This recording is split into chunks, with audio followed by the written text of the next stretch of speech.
जय हिंद। नमस्कार साथियों, आप सभी लोगों का मोस्ट वेलकम है आज के इस नए क्लास में। साथियों, आज के इस क्लास में हम सभी लोग पढ़ने वाले हैं बीएसएससी कार्यालय परिचारी भर्ती 2026 के एग्जाम के लिए मोस्ट इम्पोर्टेंट प्रीवियस ईयर के क्वेश्चन को, जो कि साथियों आपके बीएसएससी कार्यालय परिचारी भर्ती 2026 के एग्जाम के लिए काफ़ी इम्पोर्टेंट है।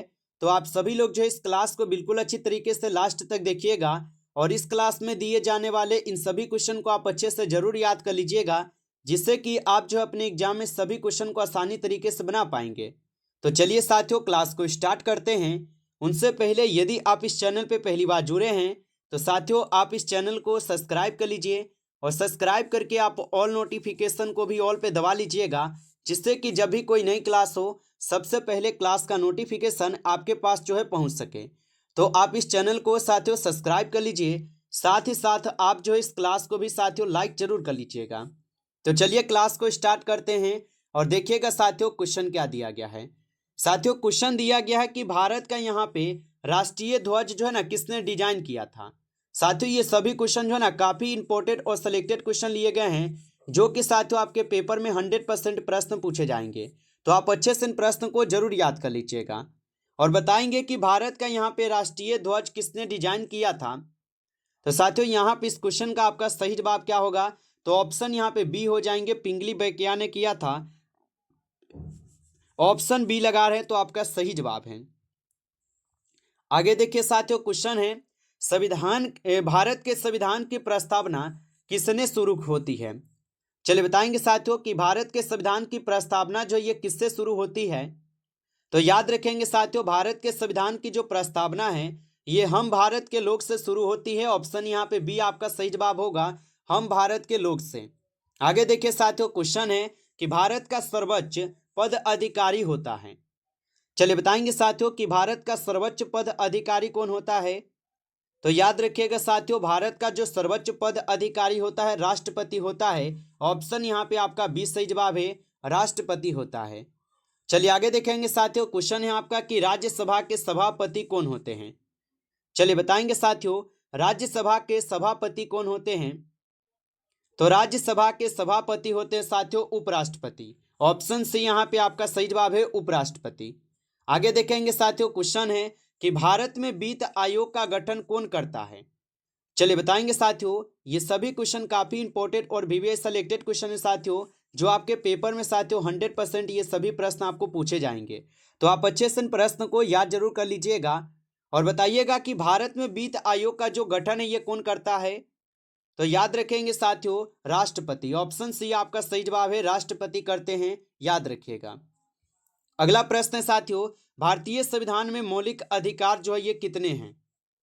चलिए बताएंगे साथियों कि भारतीय संविधान में मौलिक अधिकार कितने हैं। तो भारतीय संविधान में मौलिक अधिकार हो जाएंगे साथियों 6। ऑप्शन यहाँ पे 20 सही जवाब है, 6 हो जाएगा, याद रखेंगे। अगला प्रश्न यहाँ पे आता है कि भारत का जो राष्ट्रीय चिन्ह है ये लिया गया है। चलिए बताएंगे साथियों, भारत का राष्ट्रीय चिन्ह कहाँ से लिया गया है। तो भारत का राष्ट्रीय चिन्ह लिए गए हैं साथियों सारनाथ से। ऑप्शन ए यहाँ पे आपका सही जवाब होगा, सारनाथ से लिया गया है, याद रखेंगे। अगला क्वेश्चन देखेंगे साथियों, क्वेश्चन है कि सत्य में जयते ये इसका अर्थ क्या है। बताइए साथियों कि सत्य में जयते का अर्थ क्या होगा। तो सत्य में जयते का अर्थ होगा साथियों यहाँ पे सत्य की जीत। ऑप्शन ए करेंगे सही जवाब, सत्य की जीत होती है। आगे देखिए साथियों, क्वेश्चन यहाँ पे कि बिहार विधानसभा का जो कार्यकाल है ये होता है। चलिए बताएंगे साथियों कि बिहार विधानसभा का कार्यकाल कितने वर्ष का होता है। तो बिहार विधानसभा का भी कार्यकाल 5 वर्ष का ही होता है। ऑप्शन बी यहाँ पे आप लोग का सही जवाब होगा। चलिए आगे देखेंगे साथियों, क्वेश्चन है बिहार में कुल कितने साथियों जिले हैं। चलिए बताएंगे, तो बिहार में कुल 38 जिले हैं। ऑप्शन सी होगा सही जवाब, 38 जिले हैं। चलिए आगे देखेंगे साथियों, क्वेश्चन है कि बिहार का सबसे ऊंचा स्थान कौन सा है। चलिए बताएंगे साथियों, बिहार का सबसे ऊंचा स्थान कौन सा होगा। तो बिहार का सबसे ऊंचा स्थान हो जाएंगे साथियों वाल्मीकि नगर। ऑप्शन सी यहाँ पे आप लोग का सही जवाब है, वाल्मीकि नगर होगा। चलिए आगे देखेंगे साथियों, प्रश्न है आपका कि सोन नदी गंगा में कहाँ मिलती है। चलिए बताएंगे साथियों कि सोन नदी ये गंगा में कहाँ मिलती है। तो याद रखेंगे साथियों, सोन नदी है ये गंगा में जाकर आपके पटना में मिलते हैं। ऑप्शन ए यहाँ पे सही जवाब है, पटना में। चलिए आगे देखेंगे साथियों, क्वेश्चन है बिहार का प्रसिद्ध दरभंगा किस क्षेत्र में स्थित है? बताइए साथियों कि बिहार का प्रसिद्ध दरभंगा किस क्षेत्र में स्थित है? तो याद रखेंगे साथियों, ये मिथिला में होगा। ऑप्शन यहाँ पे बी आपका सही जवाब है, मिथिला में होगा। चलिए आगे देखिएगा साथियों, क्वेश्चन है आपका कि बोध गया जो ये किस धर्म से संबंधित है? चलिए लगाइए साथियों आंसर। और साथियों आप लाइक नहीं किए हैं तो आप इस क्लास को एक बार ज़्यादा से ज़्यादा लाइक जरूर कर लीजिएगा। चैनल पे पहली बार जुड़ रहे हैं तो आप इस चैनल को भी सब्सक्राइब कर लीजिए। सब्सक्राइब करके आप ऑल नोटिफिकेशन को ऑल पे दबा के जुड़ जाइएगा, जिससे कि जब भी कोई नई क्लास हो सबसे पहले क्लास का नोटिफिकेशन आपके पास जो है पहुँच सके। तो आप इस चैनल को सब्सक्राइब जरूर कर लीजिएगा। और यदि आपको PDF चाहिए तो आप कमेंट करके हमें जरूर बताएंगे। और बताइएगा साथियों कि बोध गया जो ये किस धर्म से संबंधित है? तो बोध गया हो जाएगा बौद्ध धर्म से। ऑप्शन सी यहाँ पे सही जवाब है। अगला क्वेश्चन देखेंगे साथियों, क्वेश्चन है महावीर स्वामी का जन्म जो कहाँ हुआ था? चलिए बताएंगे साथियों कि महावीर स्वामी का जो जन्म है ये कहाँ पर हुआ था?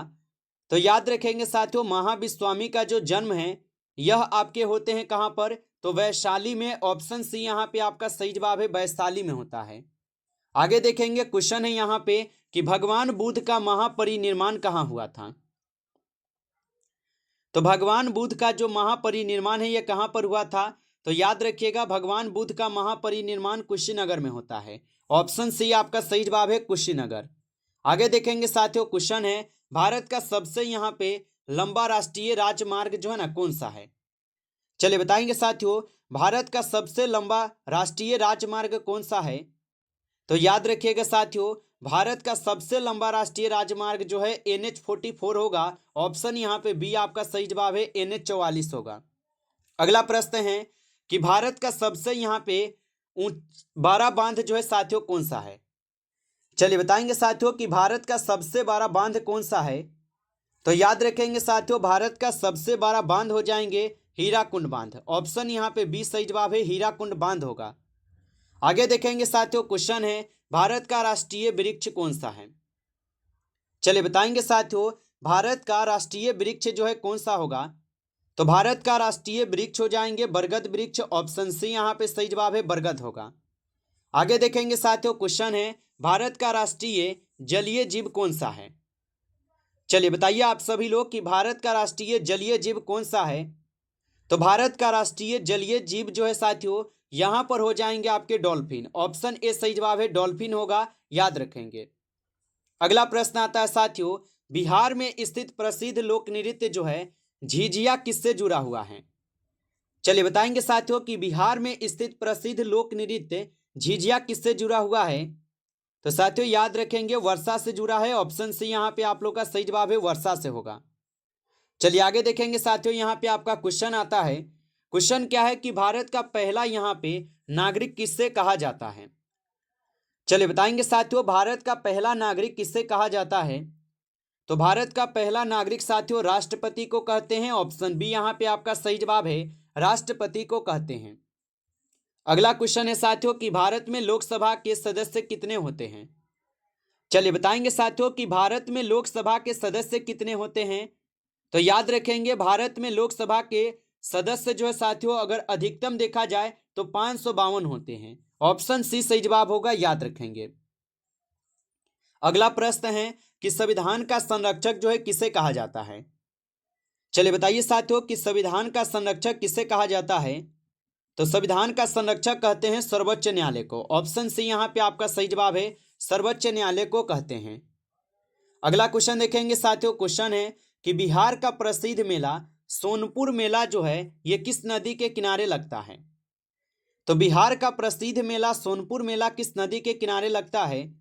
तो साथियों आप याद रखेंगे, गंगा, गंडक और संगम नदी के किनारे। ऑप्शन डी यहाँ पे आपका सही जवाब होगा, गंगा, गंडक और संगम होगा। आगे देखेंगे साथियों, क्वेश्चन है आपका भारत में चुनाव कराने का जो कार्य है ये कौन करता है? तो भारत में चुनाव कराने का कार्य कौन करता है? तो साथियों आप याद रखेंगे, चुनाव आयोग करते हैं। ऑप्शन सी आपका सही जवाब है, चुनाव आयोग होगा। चलिए आगे देखेंगे साथियों, क्वेश्चन है आपका कि भारत का पहला उपराष्ट्रपति कौन था? चलिए बताएंगे आप सभी लोग, भारत का पहला उपराष्ट्रपति कौन था? तो भारत का जो पहला उपराष्ट्रपति था ये आप लोग का डॉक्टर सर्वपल्ली राधाकृष्ण होगा। ऑप्शन बी यहाँ पे सही जवाब करेंगे। आगे देखिए साथियों, क्वेश्चन है भारत का राष्ट्रीय सप्ताह कब मनाया जाता है। चलिए बताइए साथियों कि भारत का राष्ट्रीय सप्ताह कब मनाया जाता है। तो भारत का राष्ट्रीय सप्ताह मनाया जाता है आपके 23 से 30 जनवरी। ऑप्शन यहाँ पे 20 सही जवाब है, 23 से 30 जनवरी। आगे देखिए साथियों, क्वेश्चन है कि बिहार का प्रसिद्ध लोकगीत कौन सा है। चलिए बताएंगे साथियों कि बिहार का प्रसिद्ध लोकगीत कौन सा होगा। तो बिहार का प्रसिद्ध लोकगीत जो है यहाँ पे सोहर होगा। ऑप्शन सी करेंगे सही जवाब, सोहर होगा। आगे देखेंगे साथियों, क्वेश्चन है भारतीय रिजर्व बैंक किस मंत्रालय के अधीन आता है। तो भारतीय रिजर्व बैंक किस मंत्रालय के अधीन आता है। तो साथियों याद रखेंगे यह आते हैं आपके वित्त मंत्रालय के अधीन। ऑप्शन यहाँ पे आपका 20 सही जवाब है, वित्त मंत्रालय के अधीन आता है। नमस्कार साथियों, इस क्लास में टॉप 30 क्वेश्चन थे जो कि काफी इंपॉर्टेंट और सिलेक्टेड क्वेश्चन थे ये सभी क्वेश्चन। साथियों यदि आपको क्लास अच्छा लगा हो तो आप जो इस क्लास को साथियों एक बार ज़्यादा से ज़्यादा लाइक कर लेंगे, और चैनल पे पहली बार जुड़ रहे हैं तो आप इस चैनल को सब्सक्राइब कर लीजिए। सब्सक्राइब करके आप ऑल नोटिफिकेशन को ऑल पे दबा के जुड़ जाइएगा, जिससे कि जब भी कोई नई क्लास हो सबसे पहले क्लास का नोटिफिकेशन आपके पास जो है पहुंच सके। तो आप इस चैनल को साथियों सब्सक्राइब जरूर कर लीजिएगा, और यदि आपको पीडीएफ चाहिए तो साथियों आप कमेंट करके हमें जरूर बताएंगे। चलिए फिर मिलते हैं आपसे नेक्स्ट टॉपिक के साथ नेक्स्ट क्लास में। तब तक के लिए जय हिंद, जय भारत।